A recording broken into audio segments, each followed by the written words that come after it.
mata kuliah biologi reproduksi tentang siklus hormonal. Soal yang pertama yaitu hormon apa sajakah yang berperan dalam reproduksi wanita beserta proses kerjanya.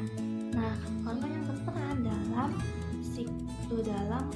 reproduksi wanita itu yang pertama ada hormon FSH atau follicle stimulating hormone.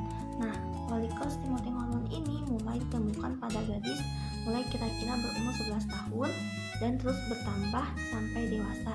Kemudian dihasilkan oleh sel gonadotropin hipofisis anterior.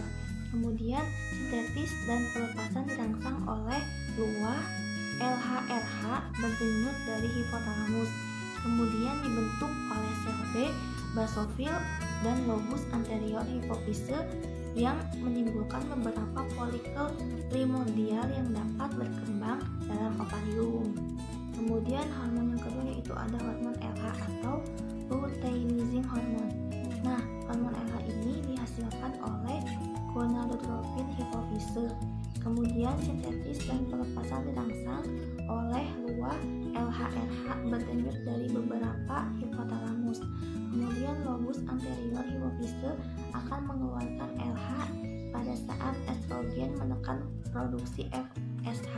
Kemudian produksi FSH dan LH di bawah pengaruh RH atau releasing hormone yang disalurkan dari hipotalamus ke hipofisis sangat dipengaruhi oleh mekanisme umpan balik estrogen terhadap hipotalamus.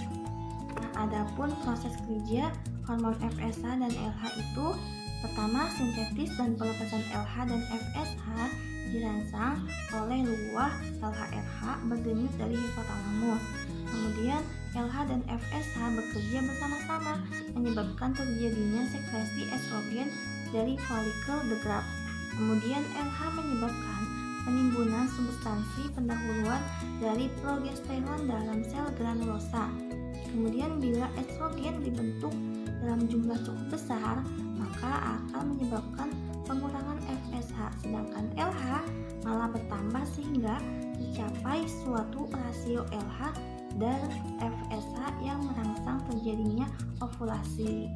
Kemudian soal yang kedua yaitu jelaskan pengaruh khusus dan pengaruh umum dari hormon estrogen dan hormon progesteron.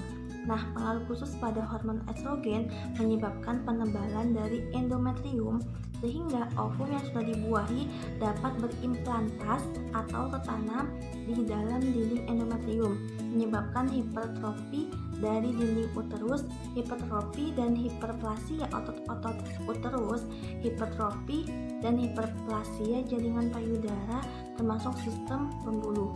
Kemudian pengaruh khusus dari hormon progesteron menyebabkan penebalan dari endometrium sehingga ovum yang sudah dibuahi dapat berimplantasi, menyebabkan relaksasi, mengistirahatkan otot-otot polos, menjaga peningkatan suhu basal ibu, merangsang perkembangan sistem alveolar payudara dengan hormon relaksin, kelembutan atau pengenduran jaringan ikat ligamen-ligamen dan otot-otot. Saya Nurbetina akan melanjutkan menjawab pertanyaan nomor 2 yaitu pengaruh umum hormon estrogen dan progesteron.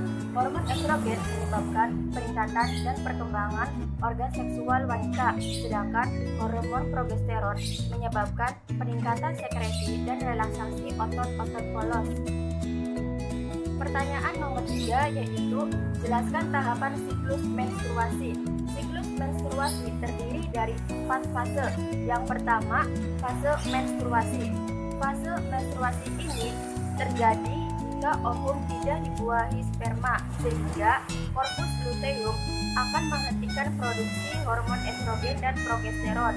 Turunnya kadar hormon estrogen dan progesteron ini menyebabkan lepasnya ovum dan endometrium dan disertai sobeknya dan luruhnya endometrium sehingga terjadi pendarahan. Fase menstruasi ini terjadi selama 5 hari. Kedua, fase praovulasi atau poliferase. Hormon pembebas gonadotropin yang dikeluarkan hipotalamus akan memacu hipofisis untuk mengeluarkan hormon FSH. Hormon FSH memacu pematangan folikel dan perangsang folikel untuk mengeluarkan hormon estrogen yang menyebabkan pembentukan kembali poliferase dinding endometrium. Peningkatan kadar estrogen menyebabkan serviks untuk mengeluarkan lendir yang bersifat basah, dan lendir ini berfungsi untuk menetralkan suasana asam pada vagina sehingga mendukung kehidupan sperma. Ketiga, fase ovulasi. Fase ovulasi terjadi pada hari ke-14. Peningkatan kadar estrogen menghambat pengeluaran hormon FSH.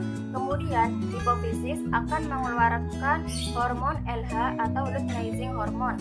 Peningkatan kadar LH merangsang pelepasan oosit sekunder dan folikel. Peristiwa ini disebut dengan ovulasi. Keempat, fase pasca ovulasi.